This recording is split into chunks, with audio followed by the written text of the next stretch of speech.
লজ্জাপতি গাছের শিকড় দিয়ে কিভাবে মানুষকে বাধ্য করা যায়? লজ্জাপতি গাছের শিকড় দিয়ে কিভাবে মানুষকে নিজের প্রতি আকৃষ্ট করা যায়, এই প্রসেস নিয়ে আমি আলোচনা করব। সম্পূর্ণ ভিডিওটা দেখে যাবেন, তাহলে বেশি কথা বলবো না, আমরা জেনে নেই লজ্জাপতি গাছ দিয়ে মানুষকে কিভাবে বাধ্য করা হয়। এটা আপনারা শিখতে পারবেন। তাহলে কিভাবে হয় আমরা জেনে নেই। আপনারা সর্বপ্রথম পাক পবিত্র হওয়ার পর বৃহস্পতিবার আসরের নামাজের পর আপনি আগে দেখে আসবেন কোন জায়গায় লজ্জাপতি গাছ আছে। তারপর আপনি আসরের নামাজের পর আপনি যাবেন ওই লজ্জাপতি গাছের কাছে। আপনি যাবেন, যাওয়ার পর আপনি এখানে গাছ থেকে অনুমতি নিতে হবে।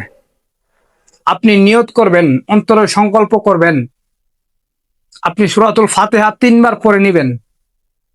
সূরাতুল ফাতিহা 3 বার যদি পড়ে নেন, তাহলে ওই গাছ থেকে অনুমতি নেওয়ার কাফারা আদায় হয়ে যাবে, হক আদায় হয়ে যাবে।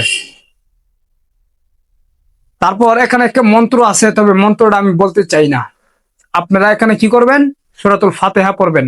প্রথমে নিয়ত করবেন যে আমি এই গাছ তোর থেকে অনুমতি নিতেছি, তোর এই গাছের শিকড়টা আমার প্রয়োজন, অনুমতি নিতেছি, এই কথাটা স্মরণ রাখিয়া আপনি সূরাতুল ফাতিহা পড়বেন 3 বার।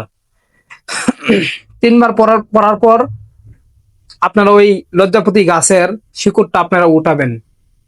আপনার শ্বাসটা বন্ধ রাখবেন। দমটা বন্ধ রাখার পরে ওই লজ্জাপতি গাছের শিকড়টা আপনি উঠাবেন। উঠানোর পর আপনারা কি করবেন, ওই শিকড়টা নিয়ে আপনি বাড়িতে চলে আসবেন। বাড়িতে নিয়ে আসার পরে আপনারা ভালো করে ধৌত করবেন।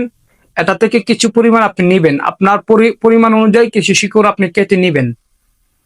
নেওয়ার পরে ওই শিকড়ের উপরে আপনারা একটা আয়াত পড়তে হবে, আল্লাহ তালু আলাই ওয়াতুনি মুসলিমিন।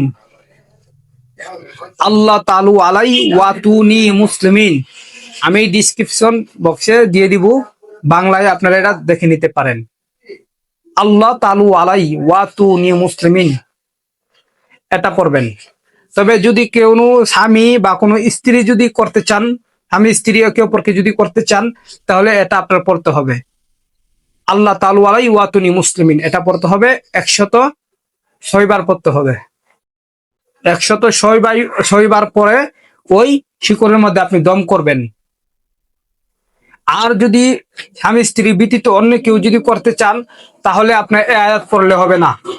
আপনারা সূরাতুল কাউসার পড়বেন, 41 বার সূরাতুল কাউসার পড়বেন।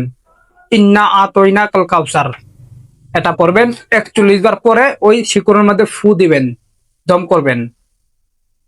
তারপর আপনি যাকে বাধ্য করতে চান তার নাম স্মরণ করে, তার বাবা মার নাম স্মরণ করে এই শিকড়ের মধ্যে ফু দিবেন। 11টি ফু দিবেন। দেওয়ার পর ওই যে শিকড়টা, এটা একটা তাবিজের ভিতর ভরে দিবেন, মোম দিয়ে খেটে ফেলবেন। এটা আপনি ব্যবহার করবেন যদি আপনি ছেলে হন ডান হাতে, আর যদি মেয়ে হন চাইলে বাম হাতে লাগাতে পারেন, তা না হলে আপনারা কোমরের মধ্যে লাগাতে পারেন। তো ইনশাল্লাহ আজকের এই গোপন তথ্য আমি আপনাদেরকে দিলাম। যদি ভালো লাগে আমার চ্যানেলটি আপনারা সাবস্ক্রাইব করে দিবেন, এরকম ভিডিও যদি দেখতে চান। সে পর্যন্ত ভালো থাকবেন। ওমা তৌফিকি ইল্লা বিল্লাহ।